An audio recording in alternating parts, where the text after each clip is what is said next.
Udumo kuNkulunkulu kweliphezulu nokuthula emhlabeni kubantu abathokozelwa nguye. Babunsibande uyakubingelela ndlalifa izulu. Ngithi uJesu Kristu inkosi. Ayike siyambonga kakhulu uNkulunkulu wethu, siyamdumisa. Siyamdumisa ngoba akekho omunye singamdumisa. Silungiselela khona ukuyomdumisa ekhaya ezulwini. Silungisa khona lokho, siyajima. Sijimela ukuyomdumisa ezulwini. Imbali zakhona ziyamdumisa, imvelo yonke ayidalile iyamdumisa. Kodwa wena umdumisi, kwenziwa yini lokho? Hayi mina ngiyabuza, indaba wena ungamdumisi. Mdumisi. Ngoba lokho akakufunayo. Iphinde nazivuka lento, ungaphinde usho mdumisi wami ebandleni lakho. Uthi masimdumise uNkulunkulu. Ngoba ukwazi ukwenza zonke izinto kodwa akakwazi ukuzidumisa. Iphutha lelo. Iphutha lelo. Mhlawumbe izinto azikuhambeli kahle nje ngoba wathi uNkulunkulu akakwazi ukuzidumisa. Qamba amanga. uNkulunkulu uyakwazi ukuzidumisa. Lithi izwi lakhe wakhonka inhliziyo kaFaro ukuze aziwe yena njengoNkulunkulu emhlabeni wonke, uNkulunkulu onqobayo. Ngoba ngaleso sikhathi uFaro wakuyinkosi eyayingakuhlangani nalutho, ishaya ibhuqa, eyayibulala kwasani.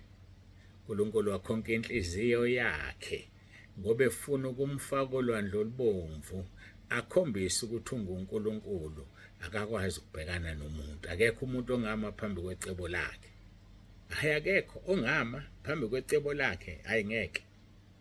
So-ke ungasho isono leso, uzosho esihogweni ushele ukuthi wathi wena uNkulunkulu ukwazi ukwenza yonke into kodwa akakwazi ukuzidumisa. Iphutha lelo. Iphutha. Ake ngibuzele. Uma ugula wena bese uyahamba uyokhulekela umfundisi usinde. Uyazi ukuthi ngesinye isikhathi leso sifo sidedele uyena ngoba efuna ukuzidumisa. Siyaphuma wena uyambonga uNkulunkulu, ukhulekela ubaba ngasinda egameni lika Jesu, ngiyambonga uJesu. Cha, uyena ozidumisile. Wadedela isifo kuwe, wayeseyaselapha futhi. We madoda. Ngaphinde usho uma wakwasho zisole uzilahle phambi kaNkulunkulu. Uma ukuthi ubhukhile kuba uNsibande bhala phansi isono sakho ngoba isono leso. Mthukile uNkulunkulu wathi akakwazi ukwenza lutho. Engani mawubuka imvelo, sibuka inkazimulo kaNkulunkulu. Mangibuka wena, ngibuka uNkulunkulu ngoba uthe masenze umuntu ngomfanekiso wakhe. So yini edala ukuthi uthakakwazi ukuzidumisa? Hayike bengidlula ngendlu yakhiwa, isihlokanyana nje leso. Hayi angibonge kakhulu. Bantwana bakaNkulunkulu, kwenzekile njengoba kade ngisho, ubuthongo angibazi. Angilalanga ubusuku bonke ngisebenza. Ngisebenza-ke, hayi abantu bayaphusha, madoda. Ngaphusha-ke nami ngawaqeda lawa akwinamba endala, amanamba entsha abesengaphezu ka-80. Ngomusa kaNkulunkulu ngawaphusha. Abantu-ke angibafakile. Njengamanje nginabantu abala ku-90 sebeseyiviwe, babhaliwe la ngibabhala khona amanual kwi-pad yami, writing pad yami. So sekusele ukuthi ngibafake kuphela. Kunzima ukufaka abantu uma kubhizi. Ngixoliseleni kubo bonke abantu nibathumelela inkonzo. Ngicabanga ukuthi ngizobafaka entathakusa. Kuba kuhle abantu bafake ekseni. Hayi manje ngesikhathi sosuku. Kodwa sizobona ukuqhubekana. Manje manje nje wabe ngibhizi kakhulu. Futhi bekunomzalwane obekuyi-appointment yakhe efikile la. So nje WhatsApp ngugcine ekseni mhlawumbe ngabo 7:30 angikaze ngiphinde nguthinte. Lokho kusibeke ekuthenini-ke angikwazi ama-messages angakanani kuyo le namba entsha. Uzomangala uma kuwukuthi khona abasabhala enambeni endala. Ngoba hayi abafuni ukuphela, angisazi ukuthi fanele ngenze njani. Yikho ngishilo izolo ngathi yazi isihogo siyogcwala abazalwane abangalaleli. Hey siyogcwala manje, cabanga ushele ukuthi awuzange ulalele. Yini ekuhlulayo ukuthi ungathi before send message uyobheka egroupini awukho nombiko osemqoka bese uyabheka ubona ukuthi awukho bese uyathumela. Hawu ukhona uthini? Yayibona lonto into ubala nje leyo kakhulu. Bese bakhona laba abathumela kuzo zonke izinamba zika-admin.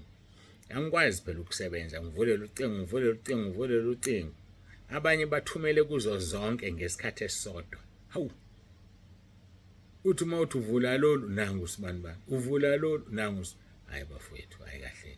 Yazi asisukumsukela usathane eyihlalele wasethi sisuka bese sithini sithi usathane, kanti ubudedengu bakho nje. Ngempela isizathu esidala ukuthumela zonke izinamba kushiwo kwathumela le entsha u083. Yini wena uyothumela zonke izinamba? Kwenziwa yini ngempela? Hayi boyibheka indaba yakho uyiqaphele. Hayi boyiqaphele. Hayike asidlule lapho. Ngiyanithanda ngendlela emangalisayo. Ngiyanithanda bafowethu, ngiyanithanda. Ningumqhele wami. Niyakwazi lokho? Lisho njalo izwi lenkosi, usho njalo uPaul uthi abazalwane bangumqhele wakhe. Ningumqhele wami. So nawe yakho wakho kumqhele ngokuletha abantu bakho. Yazi yodwa le ndaba yakho wakho umqhele letha abantu bakho, uthola umqhele wokulunga. Uthola umqhele wokulunga ukuphula isoni ekudukeni kwaso. kaJakobe chapter 5 verse 19 and 20 kusitshekela unqoba izono zakho. Ayike siyambonga uNkulunkulu wethu, siyamdumisa. Ngibuka ukuthi ke kulomzuzu ake ngiguqe ngikhuleke simbonga uNkulunkulu ngosuku nangesikhathi. uJesu Kristu inkosi, simeme umoya kaNkulunkulu athi take over lenkonzo.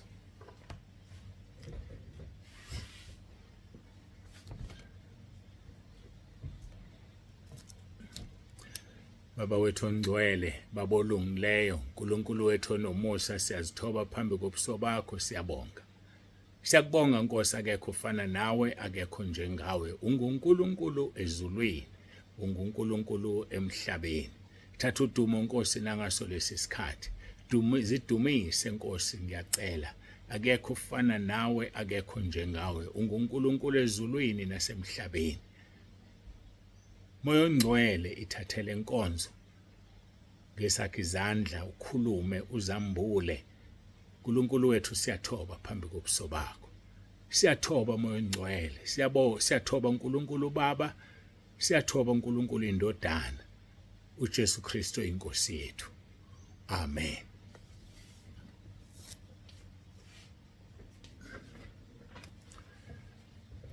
Ayike bangcwele, siyambonga uNkulunkulu. Siqhubeka ke nenkonzo yethu yasentabeni. Mateyu basho njalo abasephesha kwenciba bathi Mateyu chapter 5 sisekuyo verse 7 sikhuluma ngesihawu. Lithi izwi lenkosi, babusisiwe abanesihawu ngokuba bayakhawukelwa. Babusisiwe abanesihawu ngokuba bayakhawukelwa. Madoda, babusisiwe abanesihawu ngokuba bayakhawukelwa. Izolo ke sidine sikhuluma ngekaJakobe chapter 5 verse 19 and 20. Bazalwane bami, uma omunye kini eduka eqinisweni, omunye ambuyise. Yazini ukuthi obuyisile isoni ekudukeni kwendlela yaso uyakusindisa umphefumulo wakhe ekufeni, asibekele izono eziningi. Uyakusindisa umphefumulo wakhe ekufeni, asibekele izono eziningi. Ngihleka ngoba khona inkonzo evukayo. Khona inkonzo evukayo, angizoyisho, kodwa khona inkonzo evukayo. La ngizokhuluma khona ngakho lokhu kufa. Uthi uyakusindisa umphefumulo wakhe ekufeni, asibekele izono eziningi. Umuntu owonayo ufile ephila. Umuntu nje owonayo ufile. Uthini uNkulunkulu umebeka uAdam ensimini yase-Edeni? Chapter 2 kaGenesis verse 16. uJehova uNkulunkulu wamyala umuntu wathi, ungadla kuyo yonke imithi yensimu ngokuthanda kwakho, kepha ungadli kuwo umuthi okwazi okuhle nokubi, ngokuba mhla udla kuwo uyakufa nokufa. Mhla udla kulo muthi uyokufa nokufa. Inyoka mayisifika ithini? Ithi hayi, anikufa nokufa, kepha uNkulunkulu uyazi ukuthi mhla nizidla kuyakuvuleka amehlo enu nibe njengoNkulunkulu nikwazi okuhle nokubi. ukwazi okuhle nokubi ngenxa yokona ukufa lokho. Angiphinde, ukwazi okuhle nokubi ukwaze ngenxa yokuthi wonile ukufa lokho. uNkulunkulu wayekhuluma ngokuthi uzohlukana naye Adam noEva ukuphuma ensimini yase-Edeni. Ukuphuma ensimini yase-Edeni ukufa. And yozuvuke only when ukholwa uJesu. Sho njalo ku-John chapter 11 verse 25 and 26. Ngikuvuka nokuphila, okholwa yimi nomefa wophila. So ke ekufeni komuntu ukubulawa isono, uyovuka kuphela mhla ikholwa inkosi uJesu, ngoba iyona kuphela engikuvuka nokuphila. Uthi naloyo phila akholwe yimi kasoze afe naphakade. Uyakholwa lokho Martha na? Uyakholwa lokho Martha na? That was the question. So ke bafowethu, uma udla nokudla kulowo muthi uzokufa nokufa. Uyokhululwa into eyodwa, ukholwe egameni lenkosi uJesu. Uyokhululwa into eyodwa, ukholwe. Usho njalo kuJohn chapter 5 verse 24. Ngiqinisile ngithi kini, ozwizwi lami akholwe ngongithumileyo. Yes, ozwizwi lami akholwe ngongithumileyo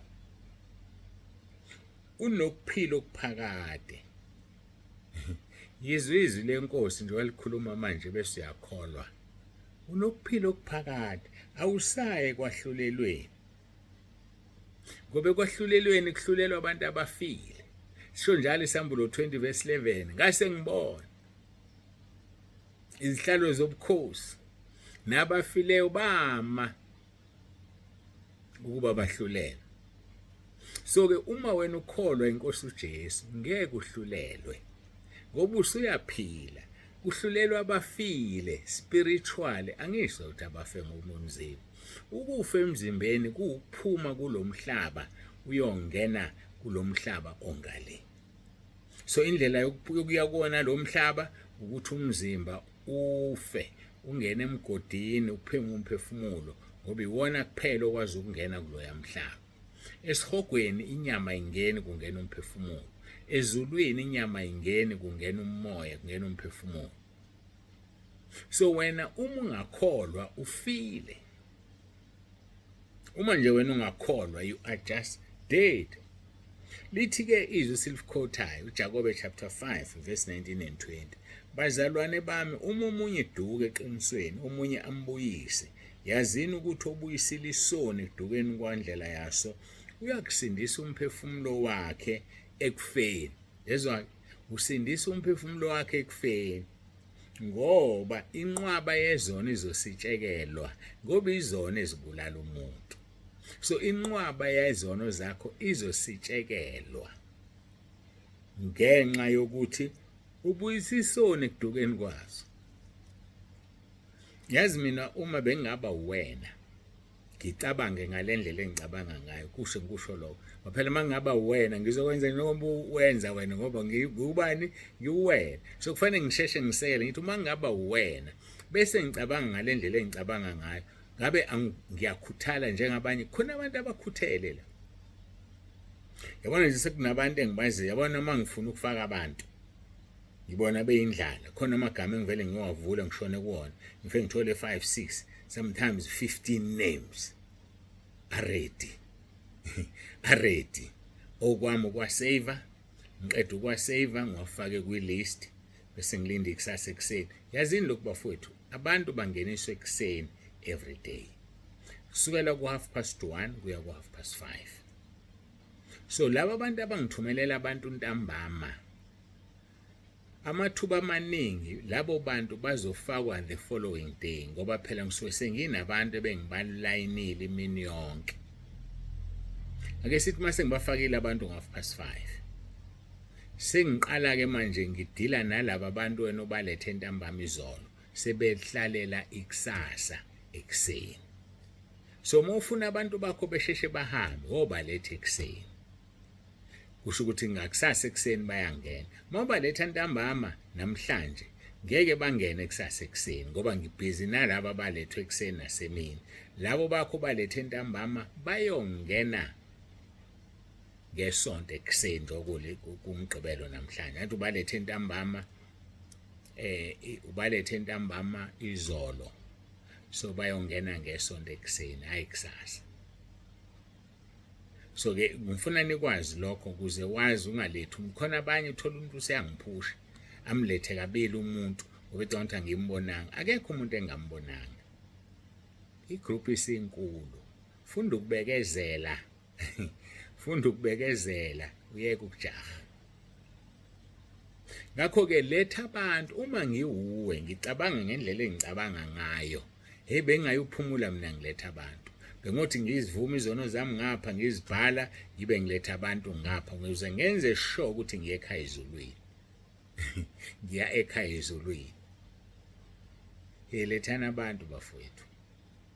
Yazi khona abantu abazothola umqhele ukuthi umuntu omlethile ufike wasekela umsebenzi kaNkulunkulu. Ngake ngayixoxa lento. Khona abantu abafaka abantu base beyaphuma bona. Abantu ababashiyile bafaka okweshumi basekela umsebenzi kaNkulunkulu. Siyakha izindlu zokukhonza senza lokho nalokho.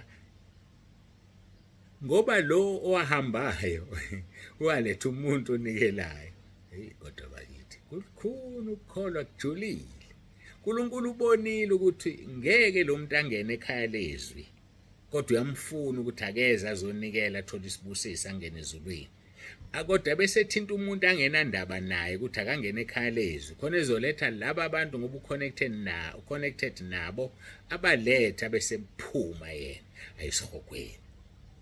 Aphume futhi. So wena khuthale kulethena abantu ngoba ushaya inyoni eziningi ngetsheli lodwa. Umqhele wakho ukuletha abantu. Usitshekela izono zakhe eziningi. Uyaphuma ekufeni ungena ekuphileni. Usekela umsebenzi mhlawumbe usebenzi ngisho ukusebenza Nkosi yami. Noma mawusebenza uhola kancane. Yayibona lonto awuthandi nawe. Kodwa umvuzo wakho omkhulu ezulwini ngoba uthatha istatus wasifaka ku Facebook wakho. Wasifaka la usifake khona. Babona abantu bangena. Mase bengenile babona ukuphila. Bangahle baphile bayisupport lento financially base beyisupport. Umqhele kabani lo? Wakho. Wena uyakhala enhlizweni enkosi ngicela umsebenzi Nkosi kuncane nengikunikelayo ekhaya lezwi. Kanti kukhulu ngendlela esimanga. Yazi mhlawumbe unela u50,000 rand wena ngenyanga ngoba abantu balethile benza lo 50,000. Yenze example. Wena uyakhala wena ukhalela ukuthi ufaka u20 rand, ukhalela ukuthi ufaka u100 rand. Kanti kahle in actual fact ufaka u50,000. Abantu abayiqondi. Yazi indlela zikaNkulunkulu zijulile. Iyodwa into efuneka siyenze. Hamba ngobungcwele phambi kaNkulunkulu. Ibangcwele uNkulunkulu uzokusebenzisa and akawadla amandla omuntu. Ufunda amaHebheru 6 verse 10. Ngesikhathi ekusebenzisa ngokwentando yakhe uzokuvuza futhi wena kanti uyena obekusebenzisa. Thina sibe ngcwele njengokuba yena engcwele. Hlukana nesono. Khohlwa injabulo esikhashana. Ususaba abantu. Inkosi yami bazothini sengigqoka kanje. Bazothini ngingasama-makeup. Bazothi ngiyinyoni. Bazothi ngiphuphile. Ikuphi okungcono ukuphupha kwemizuzwana kwesikhashana emhlabeni. Kodwa uphile ezulwini uthola umqhele wakho wokulunga ingunaphakade yonke. Ikuphi okungcono? Uthanda wena ukuthi ube right kubangani bakho ne? Ube right kubona uhlakaniphile wena, usile wena, useyintweni wena, kodwa uyasha esihogweni ngale kwethu. Phuma ezintweni zezwe, ngene ezintweni zikaNkulunkulu, uzombona uNkulunkulu. Khona abantu abangimangalisa athe ngena nje. Abethi ngicela ukubhukhela usuku lokuvuma izono. Ngithi hawu ngenhliziyo ushunyezwe ubani ke lo? Umqhele wakho loyo. Ngoba lo muntu uyalibamba leli ivangeli ugijima nalo. Omunye angena ethengeleni wathi ngicela iaccount yokukhipha kweshumi. Hawu useshunyezwe ubani ngokweshumi lo? Umqhele wakho loyo. wakho. Umzwa kahle impela wakho. So ake simkhonzeni uNkulunkulu wethu sihlale kuyena. Mina yodwa into engicela kuwena ibangcwele njengokuba uJehova engcwele. Uzobe seyakusebenzisa yena, akusebenzisele icebo lakhe. Awuzulokhu ufukuza nabantu awuzubafukuzela bazozizela nje ukuthatha ubafaka ngoba ubusiswe uNkulunkulu wena ngoba ungcwele. Umuntu ongcwele izinto ziyazenzekela nje zikaNkulunkulu. uNkulunkulu uyamsebenzisa nje. Uzithola ulalelwa nje. Mhlambe nihlangene nibabili nibathathu sekulalelwe wena ukhuluma ngezwi likaNkulunkulu. Sebeyaqhamba abantu bathi awungifake nami kule group awungifake. Isimanga. OkaNkulunkulu asikufukuzeli kodwa uNkulunkulu okwenzayo ngendlela yakhe. Hayike ngiyabonga. Ngiyanithanda. Asigoqe sikhuleke.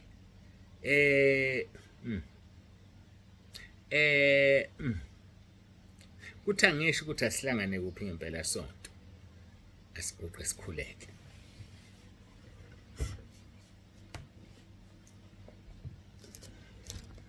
Babongcwele babolungileyo uNkulunkulu wethu onomusa siyabonga ngenkonzo siyabonga izwi lakho moya ongcwele ngoba ungcwele wena ungcwele Jehova Sebawothi ungcwele siyabonga dumo lonke lungolwakho lokufanele uJesu Kristu inkosi amen.